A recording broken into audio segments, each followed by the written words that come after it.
Liver ना, लेवर ऐसे ना, लीवर ना, लेवर ठीक है। उत्तोलक ठीक है। उत्तोलक एक प्रकार का मशीन है। उत्तोलक एक प्रकार का मशीन है। उत्तोलक एक प्रकार का मशीन है जो हमारे कामों को आसान बना देता है। अर्थात आसान भाषा में जो हमारे कामों को क्या बना देता है, आसान बना देता है। उत्तोलक एक प्रकार का मशीन है जो हमारे कामों को आसान बना देता है। अब सवाल ये हुआ कि जब उत्तोलक एक प्रकार की मशीन है, हमारे कामों को आसान बना देता है, तो जैसे हमनी के पढ़ी न जब पिलास कैंची वगैरह उत्तोलक है, मशीन है, तो काम के आसान बना देता। तो पंखा भी तो काम के आसान बनाता।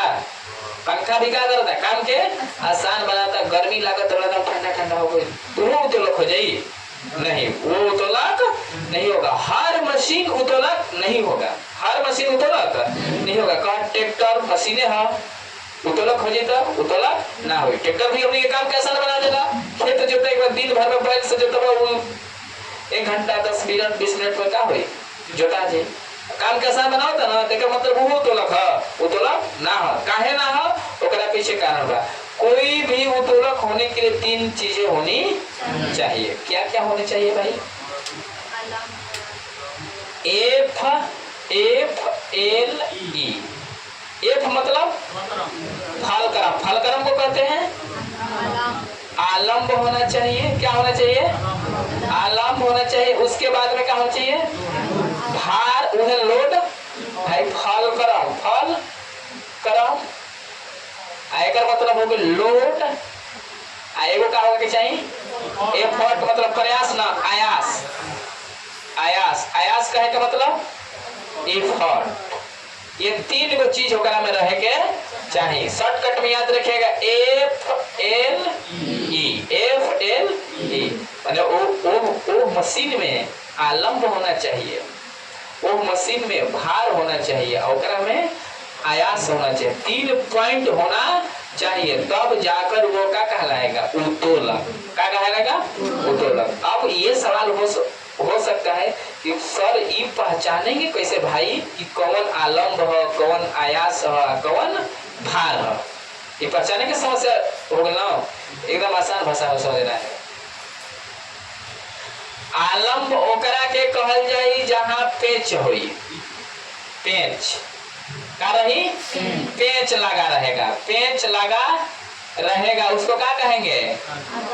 आलम्ब। पेच जहां से घूमत होके चारों ओकरा के पेच ओके कहल जाई आलम्ब। भार जहां का होके वस्तु होके, जहां वस्तु रहे, जहां लोड पड़े, जब कटट होके ओके कहल जाई भार, लोड ना। आयास के मतलब जहां से क्या होकर जाता होके प्रयास किया जाता हो, प्रयास किया जाता मतलब जहां से तू ओकरा के पकड़त होगा, जहां से पकड़त होगा ओके क्या कहल जाई आयास। क्या कहल जाई? आयास ना। 3 शब्द याद रखना है, आलम्ब, भार, आयास। आलम्ब का मतलब पेच, पेच लगा रहेगा। भार का मतलब वस्तु रही। आयास के मतलब प्रयास किया जाएगा। आयास का मतलब प्रयास किया जाएगा। ध्यान समझिएगा। जैसे ये देखिए क्या कैंची है, हम मान के चलते हैं इसमें हम कुछ नहीं जानते हैं कौन आयास है, कौन आलम्ब है और कौन भार है। ठीक है ना? 3 पॉइंट है ना, आलम्ब, भार, आयास। आपकी बुक में भी 3 पॉइंट होगा। ठीक, मान के चले हमको नहीं जानकारी है तो हम ये अभी तो लिखे ना कि आलम्ब ओकरा के कहल जाई जहां पेच लागल होके। आलम्ब ओकरा के कहल जाई जहां पेच लागल होके। एकरा पेच कहां बा भाई? पियर का छोटा बुंदुया ने उनका पेच है ना, ये हटा दे तो भूमि तो पेच है, तो एक कहल जाई का आलम्ब। अभी आपको सिर्फ पहचानना है कि आलम्ब किसको कहते हैं, आयास किसको कहते हैं, अब वस्तु कहलाती है। बाद में हम लोग पहचानेंगे कौन द्वितीय, तृतीय, प्रथम है। ठीक, एक आलम्ब कह दिया लोग। ओकरा बाद में हेजा अगर हम अपन हथवा रख के से काट लो तो कट जाएगी ना, कट जाएगी। तो ई आगे वाला का कहलाई भार, का कहलाई भार। तो आगे का रही भार, लेकिन हम काटेंगे नहीं। ठीक है ना, तो कट जाएगा। ठीक ठीक है, उसके बाद आगे बढ़िए।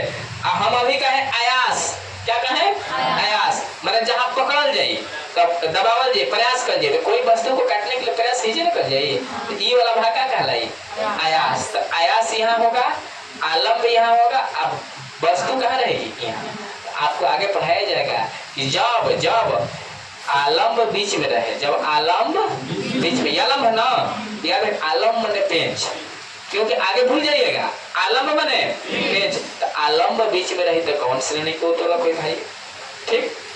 जब वस्तु बीच में रही तो कौन श्रेणी को उत्तोलक हुई, और जब प्रयास बीच में रही तो कौन श्रेणी को उत्तोलक हुई। तो पहले तो बीच में रही तो वो अलग विषय है, पहले ये विषय है कि तीनों का नाम याद रहना चाहिए कि मतलब का होगा। आयास कहल के कहा जाला, आयास के क्या कहल जाला, प्रयास कर जे, आयास प्रयास कर जे, पकड़े के प्रयास कर जो करके आयास, इफोर्ट माने प्रयास।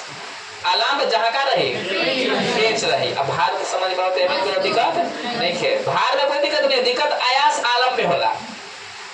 आयास मतलब जहाँ प्रयास, जहाँ पकड़ल जाए दबावल जाए, ठीक। आलम्ब मतलब पेंच, आलम्ब मतलब पेंच, ये हो गया। उसके बाद और 3 शब्द आपको याद रखना है, कितना शब्द 3 की पॉइंट, पूरा उत्तोलक समाप्त हो जाएगा। की पॉइंट क्या है 3 को भाई ये देखिए, 3 को की पॉइंट क्या है, 3 की पॉइंट ये है, की पॉइंट आपको देखना है, वस्तु आपको देखना है बीच में रहेगा, क्या रहेगा, बीच में रहेगा, किस में रहेगा, बीच में, किस में रहेगा भाई, बीच में।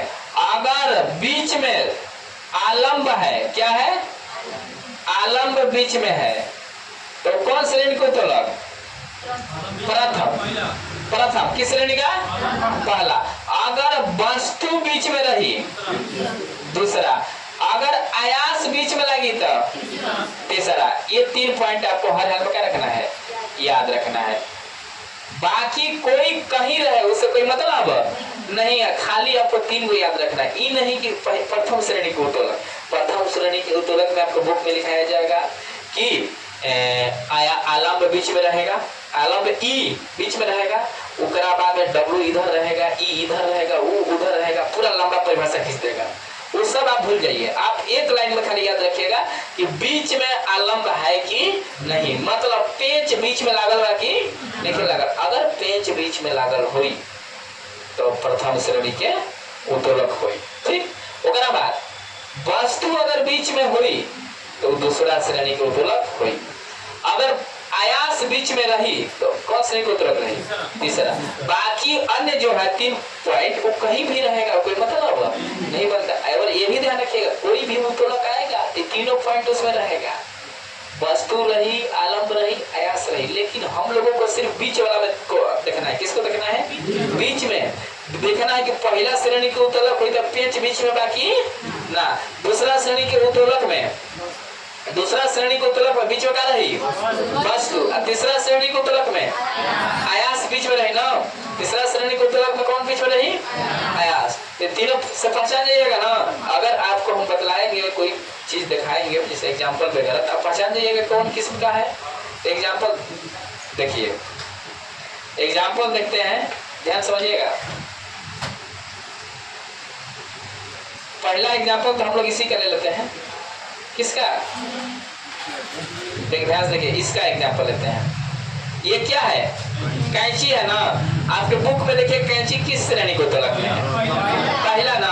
तो हम अभी बताए ना कि पहला श्रेणी के उत्तोलक उसे कहेंगे जहां पर क्या हो, पेंच बीच में हो। तो पेंच बीच में बा ना, ये पेंच बीच में है तो प्रथम श्रेणी का उत्तोलक है। कैंची किस श्रेणी का, पहला। इसको पहचान जाइएगा ना, कैंची किस श्रेणी का, पेंच बीच में रहेगा, पहला। उसके बाद हाई हम कहीं लगाते हो, मतलब नहीं के खाली देखो एगो पॉइंट पेंच बीच में बाकी ना, तो पेंच बीच में बा कौन श्रेणी, पहला।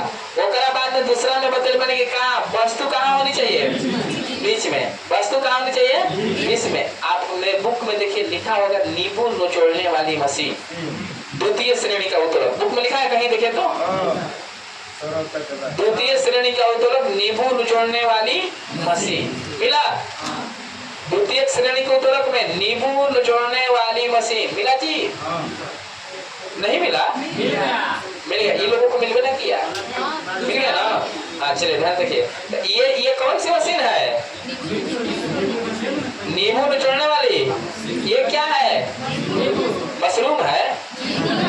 नींबू ना है, ये नींबू है। नींबू के अंदर का ये आँख है, ठीक है ना? ये नींबू है। नींबू में अभी हम बताएं द्वितीय श्रेणी के उत्तोलक में कि वस्तु कहाँ रहनी चाहिए? बीच में। तो नींबू में वस्तु है ना, तो एक के निचोड़े खातिर हमने हेजा रख के निचोड़ जा किनारा बीच में ना। तो बीच में जब निचोड़ेंगे नींबू को तो ये कौन श्रेणी का उत्तोलक हो जाएगा? द्वितीय श्रेणी का ना। ये देखिए तो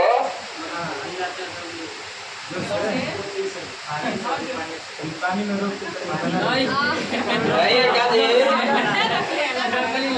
नकली लाए हैं, उल्टा रखे थे ना। नहीं, मेरा कोचिंग में गंदा हो जाएगा। देखिए गिरा ना, तो नींबू निचोड़ने वाला मशीन है ना, वस्तु कहाँ रहेगी? बीच में। वस्तु कहाँ रहेगी? बीच में। तो वस्तु जब बीच में रहेगी तो कौन श्रेणी का? द्वितीय श्रेणी का। और जब पेंच बीच में रहेगा तो पहला ना। ठीक है, आगे बढ़ते हैं। तीसरा में होगा प्रयास बीच में रहेगा। प्रयास कहाँ रहेगा? माने बल कहाँ लगा जाए? बीच में। वस्तु के पकड़ कहाँ जाए? बीच में। जैसे ये देखिए चिमटा, आपके बुक में लिखा होगा चिमटा। हाथ, मनुष्य का हाथ और चिमटा, ये क्या है? चिमटा है ना। और कोई वस्तु को पकड़ना है, जैसे मान के चलिए तो हम खोरनी मत कह जा, चिमटा का एक सम्मान दा। हाँ, तो चिमटा कहा, चिमटा। तू ही बड़ा तारा का भकलोल कहा जाए, खदेरन कहा जाए। तो कैसा लगी दादा?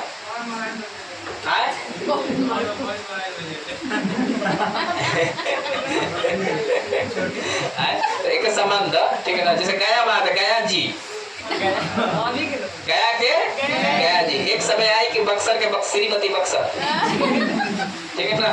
श्रीमती बक्सर, ठीक है। तो अब देखो, अभी हम लोग पढ़ रहे थे कि प्रयास कहाँ कर जाए? बीच में। तो कौन श्रेणी को तोड़ा? तीसरा। तो इसको किसी को अगर कोई वस्तु पकड़ना है, इससे रोटी मान के चला कोई उठावे के बाद हेजा पकड़ो तो ठीक, हेजा पकड़ो तो कहाँ उठाता है? लेकिन ध्यान से रखो, अगर बीच में अगर यहाँ पकड़ते हैं उठ जाएगा, उठ जाएगी। तो मान के चलिए कि यही है, ये है, इसको पकड़ना है। तो यहाँ पकड़ा तो पीछे पकड़ा तो उठ जा रहा है कि नहीं उठ जा रहा है? लेकिन इसी को अगर यहाँ अगर बल लगाएंगे किनारा, उठी ना ना। तो प्रयास बीच में कहिए तो कौन श्रेणी को तोड़ा? तीसरा। वस्तु बीच में रही तो दूसरा। अगर पेचवे बीच में आ जाए तो पहला। कोई दिक्कत? पहचान जाएगा ना? अब टोटल एग्जाम्पल बुक का देखते हैं, कोई दिक्कत? अब 2-3 बातों को समझिएगा। कोई भी मशीन की दक्षता 100% नहीं होती है। 100% से क्या होती है? कम होती है। कोई भी मशीन की दक्षता 100% से कम होती है। दक्षता मतलब कार्य करे की एफिशिएंसी, मैंने कितना कार्य कर सकता 100% ना करी, 95%, 90%, 99%, ठीक है ना, 97%, 100% नहीं कर सकती। उसके बाद उत्तोलक एक प्रकार की मशीन है जो हमारे काम को क्या कर सकता है? आसान कर सकता है। तो यहाँ ये भी सवाल उठेगा तो उठ सकता है कि ट्रैक्टर भी तो मशीन है, ट्रैक्टर ना हो काहे से कि ट्रैक्टर में ये 3 पॉइंट नहीं होगा, अलम्ब भार आयास नहीं होता है। कोई दिक्कत? आगे बढ़ेंगे। उसके बाद एक दो बात और याद रखिएगा। अभी बोले कि 3 इडियट फिल्म देखे होंगे। 3 इडियट फिल्म में बोलता है कि हर वो चीज मशीन है हाँ जो इंसानों के काम को क्या करे? आसान कर दे। पेन के नीब से लेकर पैंट के जीभ तक, सुने हैं? हाँ, तो वो क्या है? 3 इडियट फिल्म उत्तोलक की परिभाषा दे रहा है, ठीक है ना? वो बता रहा है कि हर वो चीज मशीन है जो काम को क्या कर दे? आसान कर दे, ठीक है ना? तो वो फिल्म में बोला है, ठीक है। लेकिन उत्तोलक होने के लिए भार, आलम्ब, आयास 3 पॉइंट होना चाहिए, ठीक है ना? तो अब 3 को पॉइंट पहचान गए ना कि आयास किसको कहते हैं, आलम्ब किसको कहते हैं, अब वस्तु किसको कहते हैं, पहचान गए? चलिए आप ही बताएंगे आलम्ब किसको कहते हैं? नहीं ना, आलम्ब का मतलब क्या हुआ? जो बीच में रहेगा। पेंच। हाँ, जो बीच में रहेगा पेंच। तो बीच में तो कोई भी रह सकता, वस्तु रह सकती है ना, तो पेंच बोलना है, ठीक ना? कौन जी? पेंच। लाल मोहर आप बताएंगे। ये बताइएगा, अगर वस्तु बीच में रहे तो दूसरा, वस्तु बीच में रही तो दूसरा। सबसे पीछे रॉबर्ट क्लाइव। बताइए चिमटा किस श्रेणी का उत्तोलक? तीसरा, चिमटा तीसरा। Hector Munro. नींबू निचोड़ने वाली मशीन दूसरा। एक पहिया वाला कूड़ा गाड़ी, एक पहिया वाला कूड़ा गाड़ी दूसरा। दूसरा होगा, कारण समझिए, एक पहिया वाला कूड़ा गाड़ी देखे होंगे ना, तो वस्तु कहाँ रहेला? नीचे में ना। एक पहिया जो आदमी हाथवा करके चलेला, देखला अखबारवा पेपरवा बेचे वाला ने के घुमेला सब, ओकरा एगो बनेले सामानवा रखेला बीचे में ना रहेला। एक पहिया वाला कूड़ा गाड़ी कौन होई? दूसरा। वस्तु बीच में है ना, मैं अखबारवा खरीदी तो बीचे में ना रखी आहे ने लेके जाई। ठीक है, ये सब समझना है। इन ऐसा कोई काम न करना है कि वो गाड़ी लेके घूमे के पड़ जाओ। ना, ऐसा कोई कार्य नहीं करना है जिससे कि एक पहिया वाला कूड़ा गाड़ी लेकर घूमना पड़े, जो द्वितीय श्रेणी का उत्तोलक है। घूम घूम कर सबको समझाना पड़े कि देखो ये द्वितीय श्रेणी का क्या है, उत्तोलक है। इसलिए अच्छा से अच्छा कार्य करना है कि हम लोग आगे चले। ठीक है ना, चलिए अब आगे बुक की तरफ चलते हैं। खत्म कहाँ से हुआ?